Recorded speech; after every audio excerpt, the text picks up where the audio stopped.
Hey guys, what's up? Gids here, and I just want to share you some information that I oftentimes see during my streams when I'm doing account reviews. And yeah, hopefully you don't repeat these kinds of mistakes that I oftentimes see people do. Well, before we do that, I just want to share that I started streaming on Twitch. So go check out Twitch at GidsGG. So links will be in the description as well. I just started it today, and probably tomorrow we're going to start doing it simultaneously with YouTube as well. If you don't know where to find me, I was there earlier today. But anyways, let's get right into the video. Okay, so let's start with this one right here. So these are images or accounts that have been sent to me by my viewers to be reviewed, and I oftentimes see this thing happening. And the first one is that spreading your jellies throughout all your familiars. So let me explain why this is bad.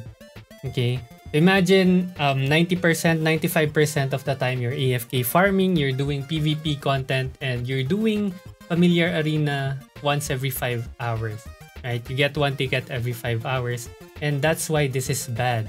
Because as you know, whenever you equip your familiar stats will be added onto your character. That's why you see a CP increase whenever you equip a stronger familiar every time.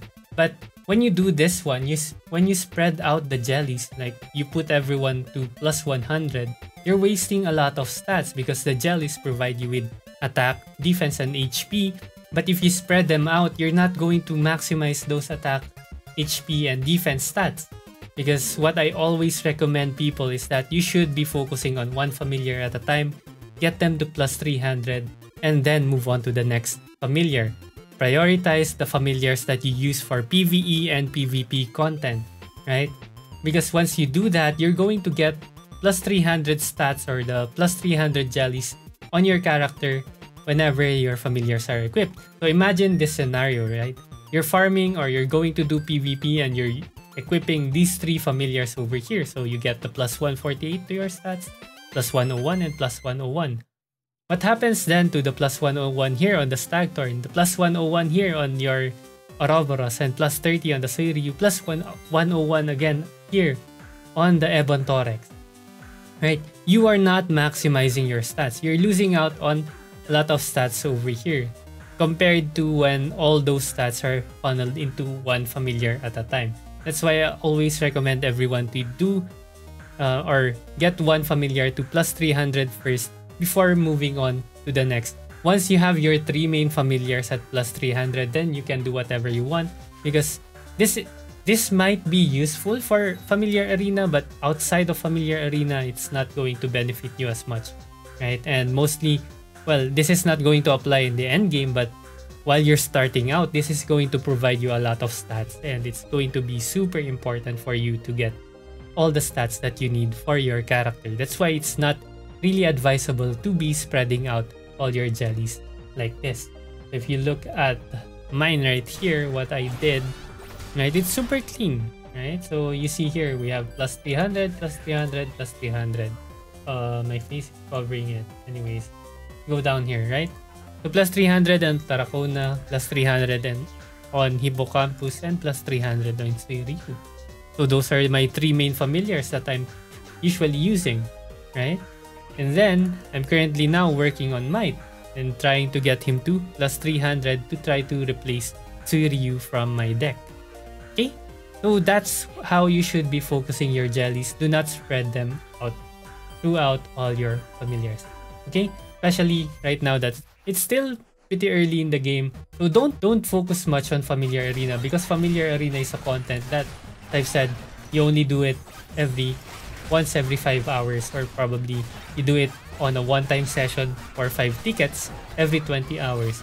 Editor Gids here, and I just forgot about this point over here that sometimes I see players that are asking if they should just be feeding attack jellies to the attack type, and then defense and HP jellies to their tank or defense type familiars, right? So, well, the theory is good in familiar arena. Again, when it comes to field hunting and level value or whatsoever PvP content, you're losing out on stats. And the benefit of having 1 plus 300 familiar, wherein the stats or the jellies are not spread out, is that your familiar is still going to make use of it when it comes to familiar arena. Imagine an Ebon Thorax that's a plus 300. It's not just a plus 100 defense, plus 100 HP. It also has plus 100 attack. So what happens with that Ebon Thorax is that it deals a lot of damage while being tanky at the same time. And imagine that scenario wherein the Ebon Thorax lives for a long time. It means the Ebon Thorax is also going to attack for a long time, which in turn, Ebon Thorax will also be dealing a lot more damage while being alive for a longer period. Same thing with Might, for example. If you give him more tanky stats, he can tank up more damages because he's a melee character, right? The more or the longer he survives, the more damage he can dish out. Same thing with Suiryu or Hippocampus. You might say, well, it's a ranged character. You don't need, they don't need HP, they don't need defense. What if your front line is already dead?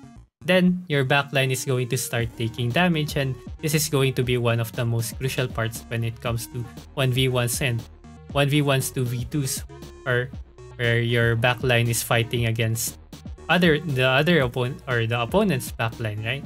So those stats are going to still matter even though you think it's not, right? So there's still going to be a huge factor in you winning or losing your familiar arena battles. That's why it's still super important to still focus on one familiar at a time.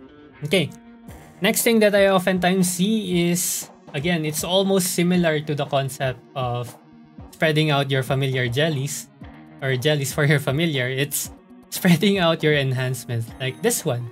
You have 4 plus 17 items here or equipments over here, and now you're going to wonder, why is your CP not that high, right?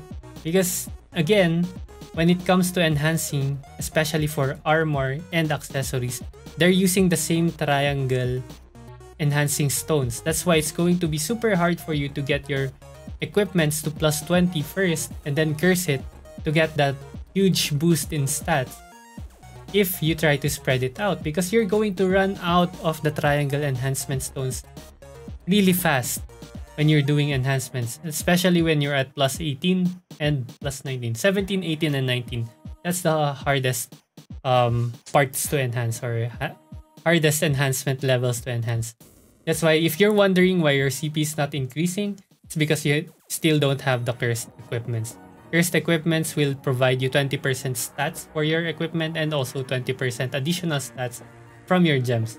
That's why it's very important early on to get your cursed equipments first before enhancing another equipment. So ideally, you want to get your equipments to plus 20 first before you start working on another piece of equipment, get it to plus 20, and then so on and so forth. Same thing with leveling, right? The varnishes that are used for equipments, like for accessories and armor, are the same, right? So same concept. When you're upgrading, you want to focus on one equipment at a time, get it to level 30, and then move on to the next piece of equipment, and then get that one to level 30, so on and so forth. Okay, so that's with enhancing and leveling for your equipments, especially for armor and accessories, because they share the same kinds of enhancing stones and varnishes. Okay, last mistake that I see a lot of people, well, it's not here on the screenshot because I can't find those screenshots anymore that have been sent for review, but do not upgrade your 3-star equipments, or do not enhance your 3-star equipments or curse them, because you're going to waste a lot of resources doing that, especially early in the game, right? You might see strong armor as a superior armor than the 4-star ones, because the 4-star is only going to help you for PvP on its awakening effect. But once you get awakening 3 plus, or awakening 3, 4, 5 and above for those 4-star equipments, 4-star armors, they're going to be so much better stats wise than the strong armor. Because once you get all your equipments cursed, again, cursing your equipment will give it 20% of its primary stat, which is basically for this one, well, not primary stat, I think all the stats, 20% stats, wherein armor will give you crit resist and defense.